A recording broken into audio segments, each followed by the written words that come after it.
بسم اللہ الرحمن الرحیم۔ السلام علیکم۔ سلطان صلاح الدین ایوبی کے واقعات بتائے جا رہے ہیں۔ آج کے واقعے میں بتایا جائے گا جب مسلمانوں کے قافلے میں مسلمان لڑکیوں کو پکڑا گیا تو ان کو جب ہانک کے لے جایا جا رہا تھا تو فلسطین میں سب مسلمان تماشا دیکھنے لگے۔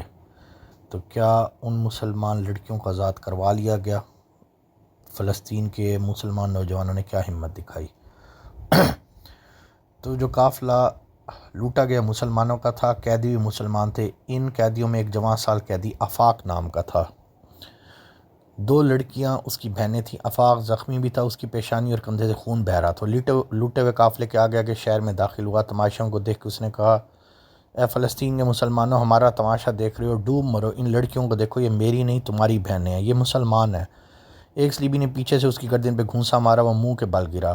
اس کے ہاتھ رسیوں سے پیٹھ پیچھے بندھے ہوئے تھے۔ ایک قیدی نے اسے اٹھایا تو آفاق پھر چلایا، فلسطین کے مسلمانوں، یہ تمہاری بیٹیاں ہیں۔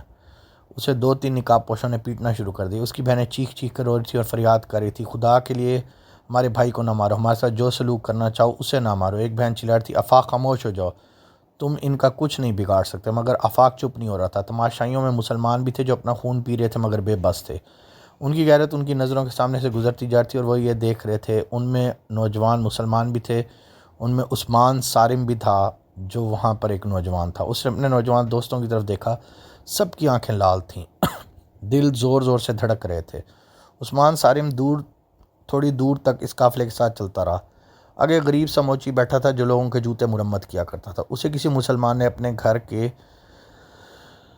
بیرونی حصے میں سونے کی جگہ دے رکھی تھی۔ دن بھر وہ باہر بیٹھا جوتے مرمت کرتا تھا۔ بدقسمت قافلہ اس کے سامنے سے بھی گزرا۔ اس نے بھی آفاق کی للکار، لڑکیوں کی آہوازاری سنی۔ آفاق کے چہرے کو خون سے لال دیکھا، اس پر سلیبیوں کا ظلم ہوتا بھی دیکھا، لیکن اس طرح دیکھا جیسے اس نے کچھ بھی نہیں دیکھا۔ اس موچی کو کبھی کسی نے مسجد جاتے دیکھا نہ گرجے میں۔ وہ یہودیوں کی عبادت گاہ میں بھی کبھی نہیں گیا تھا۔ اس کی توجہ وہیں رہتی تھی جسے جوتا مرمت کروانا ہوتا تھا۔ اسے کبھی کسی نے بولتے ہوئے بھی نہیں سنا۔ وہ لوگوں کا دھتکارا ہوا انسان تھا جسے سلیبیوں کے ساتھ بھی کوئی دلچسپی نہیں تھی اور مسلمانوں کے ساتھ بھی کوئی واسطہ نہیں تھا۔ عثمان صارم چلتے چلتے اس موچی کے قریب سے گزرنے لگا تو رک گیا۔ قیدی آگے چلے گئے، اونٹ جا رہے تھے۔ جب آخری اونٹ گزر گیا تو عثمان صارم نے دونوں جوتے اتار کے موچی کے آگے رکھ دیے اور اس کے سامنے بیٹھ گیا۔ موچی کسی کا جوتا مرمت کرتا، اس نے عثمان صارم کو سر اٹھا کر دیکھا بھی نہیں۔ عثمان نے ادھر ادھر دیکھ خاموشی میں کہا، ان 2 لڑکیوں کو آج رات آزاد کروانا ہے۔ جانتے ہوئے لڑکیاں رات کو کہاں ہوں گی؟ موچی نے سر اٹھائے بغیر اتنی دھیمی آواز میں پوچھا۔ عثمان صارم کے سوا کوئی سن نہیں سکتا تھا۔ جانتا ہوں، عثمان صارم نے جواب دیا، سلیبی بادشاہوں کے پاس ہوں گی، لیکن ہم میں سے کسی نے بھی وہ جگہ اندر سے نہیں دیکھی۔ میں نے دیکھی ہے، موچی نے اپنے کام میں مگن ہو کر کہا۔ وہاں سے لڑکیوں کو نکالنا ممکن نہیں۔ تم کس مرض کی دوا ہو؟ عثمان صارم نے ایسے لہجے میں کہا جس میں جذبات اور غصہ تھا۔ کہنے لگا، ہماری رہنمائی کرو، اگر ہم لڑکیوں تک پہنچ گئے اور پکڑے گئے تو لڑکیوں کی گردنیں کاٹ دیں گے، انہیں سلیبیوں کے پاس زندہ نہیں رہنے دیں گے۔ کتنے جوانوں کی قربانی دے سکتے ہو؟ موچی نے پوچھا۔ جتنے جوان مانگو گے۔ کل رات؟ آج رات، عثمان صارم نے کہا۔ آج ہی رات برجیس، آج ہی رات۔ امام کے پاس پہنچو، موچی نے کہا۔ کتنے جوان؟ برجیس موچی نے سوچ کر کہا، 8۔ ہتھیار سن لو، خنجر اور آتش گیر مادہ۔ عثمان صارم نے اپنے جوتے پہنے اور چلا گیا۔ سورج ابھی غروب نہیں ہوا تھا۔ عثمان صارم نے راستے میں اپنے 7 دوستوں کو گھروں سے بلا کر انہیں امام کے گھر پہنچنے کو کہا اور خود امام کے گھر چلا گیا۔ یوسف مسجد کا امام تھا جس میں عثمان صارم کی ملاقات اس پاگل سے ہوئی تھی جو اصل میں ایوبی کا جاسوس تھا۔ عثمان نے امام کو اپنے زور میں جماعت کی امامت پیش کی جسے جماعت کے ہر فرد نے قبول کر لیا تھا۔ یہ لوگ کسی نہ کسی گھر میں مل بیٹھتے اور لائے عمل تیار کرتے تھے۔ اب ان 2 لڑکیوں کا مسئلہ سامنے آ گیا تھا۔ عثمان صارم نے ان کی رہنمائی کا ارادہ کر لیا جو دراصل خودکشی کا ارادہ تھا۔ وہ موچی کے کہنے کے مطابق امام کے گھر چلا گیا۔ امام بے چینی سے اپنی صحن میں ٹہل رہا تھا۔ عثمان صارم کو دیکھ کر رک گیا اور پوچھا، عثمان، تم نے اس قیدی کی للکار سنی تھی؟ معلوم ہوتا ہے وہ لڑکیاں اس کی بہنیں تھیں۔ میں اسی للکار پہ لبیک کہنے آیا ہوں محترم امام۔ عثمان صارم نے کہا، برجیس آ رہا ہے اور میرے 7 دوست بھی آ رہے ہیں، تم کیا کرو گے؟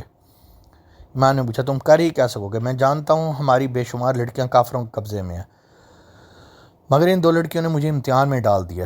اس نے منہ پر کر کے گہری سانس لے کے کہا، یا خدا مجھے صرف ایک رات کے لیے جوان کر دے، آج ہی رات میری جان لے لے۔ اگر میں زندہ رہا تو تمام عمر ان لڑکیوں کی آہوزاری مجھے سنائی دیتی رہے گی اور میں پاگل ہو جاؤں گا۔ ہمیں اپنی عقل مندی کی روشنی دکھائیں۔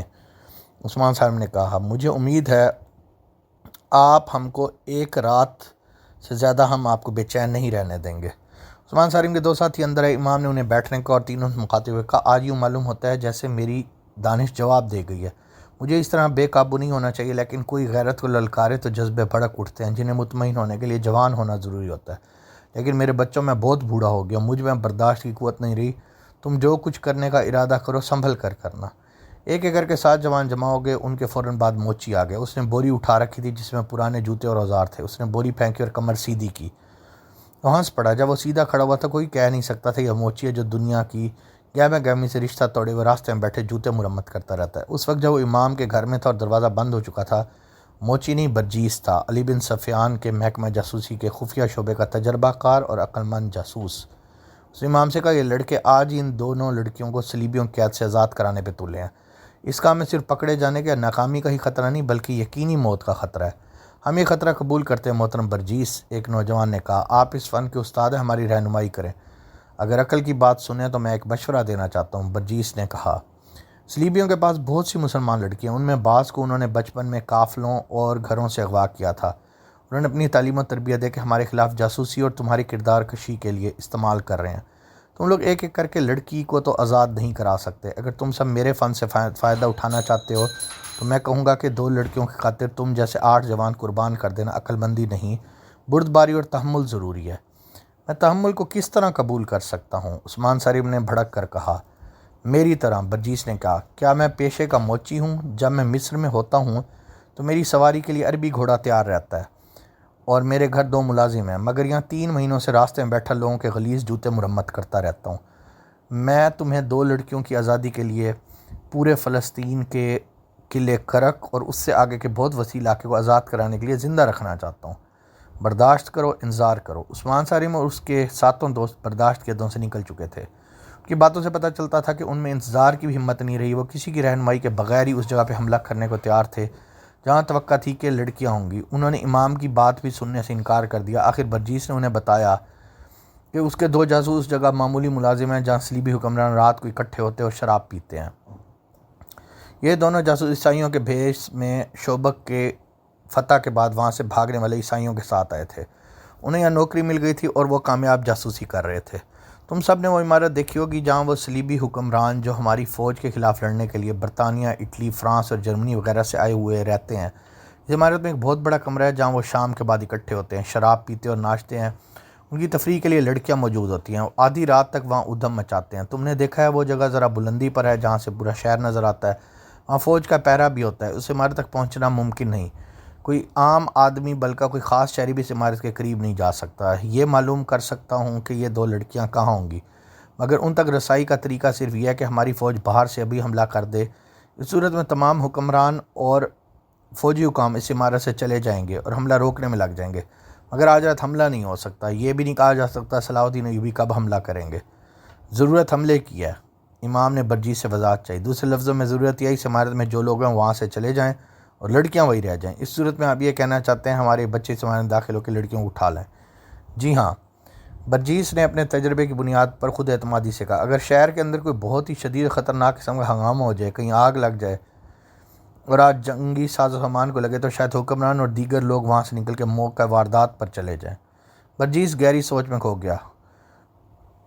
اس نے عثمان صارم اور اس کے ساتھیوں کو باری بار دیکھا اور کچھ دیر بعد کہا، ہاں میرے مجاہدوں، اگر ایک جگہ آگ لگا سکتے ہو تو لڑکیوں کی رہائی کی صورت پیدا ہو سکتی ہے۔ جلدی بتاؤ محترم، عثمان صارم نے بے صبر ہو کر پوچھا۔ کہاں آگ لگانی ہے؟ کہو تو سارے شہر کو آگ لگا دیں۔